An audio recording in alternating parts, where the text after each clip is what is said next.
जय माता दी। मैं हूं आपका दोस्त होस्ट ए कुमार।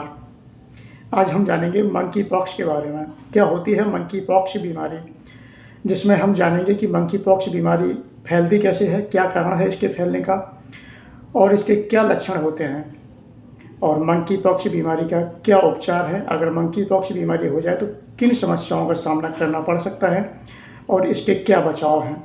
आइए समझते हैं पीपीटी के माध्यम से विस्तार से।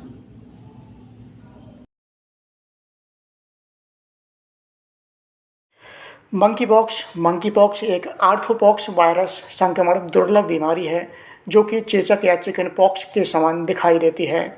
यह बीमारी सबसे पहले वर्ष 1958 में बंदरों में दिखाई दी थी, जिसके कारण इसे मंकी पॉक्स नाम दिया गया। वर्ष 1970 में एक युवा में सबसे पहले मंकी पॉक्स का मामला सामने आया था। मुख्य रूप से मध्य और पश्चिम अफ्रीका के उष्णकटिबंधीय वर्षावन क्षेत्रों में यह रोग होता है। अगर बात करें कि मंकी पॉक्स की बीमारी फैलते कैसी है, तो यह आप जान लीजिए, यह मुख्य रूप से जानवर से मनुष्य और मनुष्य से मनुष्य में फैलती है। यह बीमारी मंकी पॉक्स एक फैलने वाली बीमारी है। यह एक व्यक्ति से दूसरे व्यक्ति में बड़ी आसानी से फैल सकती है। मंकी पॉक्स वायरस त्वचा, आँख, नाक या मुंह के माध्यम से शरीर में प्रवेश करता है। यह संक्रमित जानवर के काटने से या उसके खून, शरीर के तरल पदार्थ या संक्रमित जानवर या संक्रमित व्यक्ति को छूने से भी यह बीमारी हो सकती है। जैसे प्रत्यक्ष शारीरिक संबंध, शरीर से निकलने वाले तरल पदार्थ, यौन संपर्क यानी शारीरिक संबंध स्थापित करने से भी मंकी पॉक्स बीमारी होने की आशंका काफ़ी ज़्यादा है, या घावों के संपर्क में आने से मंकी पॉक्स फैल सकती है। नंबर 2 पर है अप्रत्यक्ष संपर्क, यानी दूषित कपड़ों या प्रभावित व्यक्ति के माध्यम से फैल सकती है यह बीमारी। नंबर 3, जैसा कि आप स्क्रीन पर देख पा रहे हैं, लंबे समय तक निकट संपर्क में आने पर सांस की बूंदों से यह बीमारी फैलती है। अगर बात करें मंकी पॉक्स बीमारी के लक्षण की, तो मंकी पॉक्स के लक्षण बहुत जल्द सामने आने लगते हैं, जिसमें सबसे पहले हल्के से बुखार हो सकता है। बुखार के साथ साथ संक्रमित व्यक्ति की मांसपेशियों में दर्द, जकड़न और कमजोरी महसूस हो सकती है। इसके साथ ही जैसे जैसे मंकी पॉक्स की बीमारी बढ़ने लगती है, वैसे वैसे संक्रमित रोगी के लिम्फ नोड्स में सूजन आने लगती है। लिम्फ नोड्स यानी लसिका ग्रंथियाँ हमारे शरीर के विभिन्न भागों में पाई जाती हैं, जैसे आँख, गर्दन, यानी कि अगर मंकी पॉक्स बीमारी से संक्रमित व्यक्ति है तो उसकी सूजी हुई आँखें, सूजी हुई गर्दन और सूजे हुए शरीर के विभिन्न भाग जहाँ पर लसिका ग्रंथियाँ पाई जाती हैं, जो कि मंकी पॉक्स की सबसे बड़ी पहचान है। मंकी पॉक्स बीमारी होने पर रोगी के शरीर में 5 दिनों के भीतर शरीर में चेचक यानी रेसिस के निशान बनने लग जाते हैं, जिससे रोगी को और भी कई समस्याओं का सामना करना पड़ता है।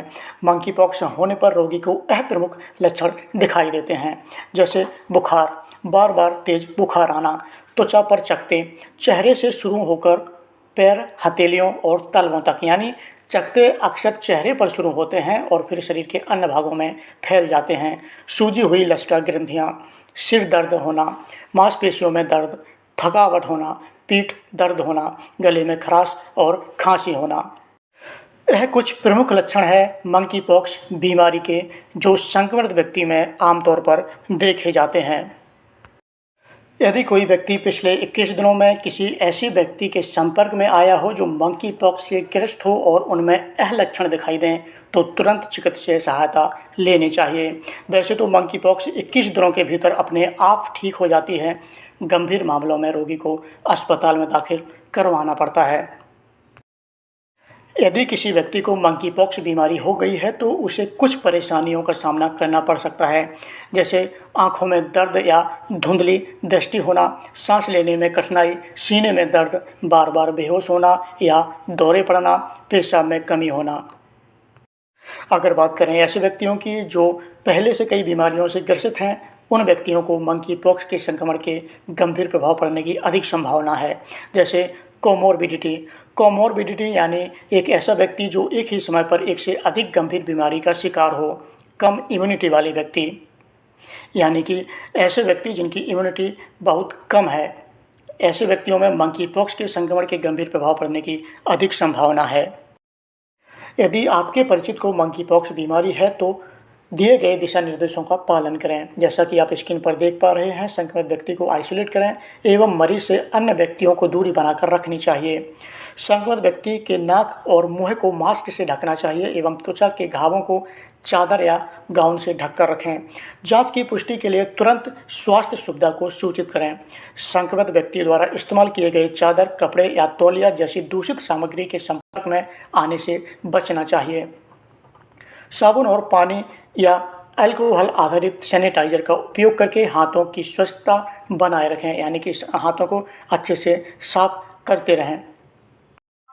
अगर बात करें मंकी पॉक्स के उपचार की, तो वर्तमान में मंकी पॉक्स वायरस संक्रमण के लिए कोई सिद्ध सुरक्षित उपचार नहीं है। फिलहाल तक कोई मामला सामने आने पर मंकी पॉक्स के प्रकोप को नियंत्रित करने के प्रयोजनों के लिए चेचक का टीका 85% प्रभावी साबित हुआ है।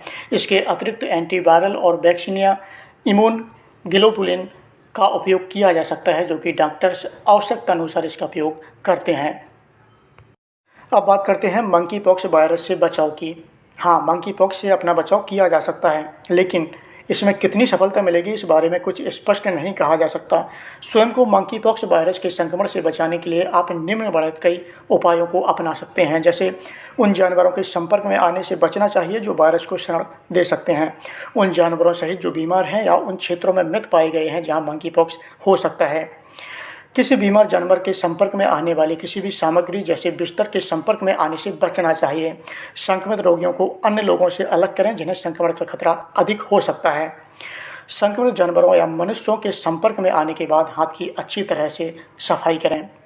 उदाहरण के लिए अपने हाथों को साबुन और पानी से धोना या अल्कोहल आधारित हैंड सैनिटाइजर का उपयोग करना चाहिए। जैसा कि आप स्क्रीन पर देख पा रहे हैं, इस संबंध में अधिक जानकारी के लिए आप डॉक्टर से भी सलाह ले सकते हैं। यदि मंकी पॉक्स बीमारी से संबंधित कोई लक्षण है तब हमें तुरंत चिकित्सीय सहायता लेनी चाहिए। मिलता हूं किसी अन्य टॉपिक में एक अच्छी जानकारी के साथ, तब तक के लिए जय माता दी।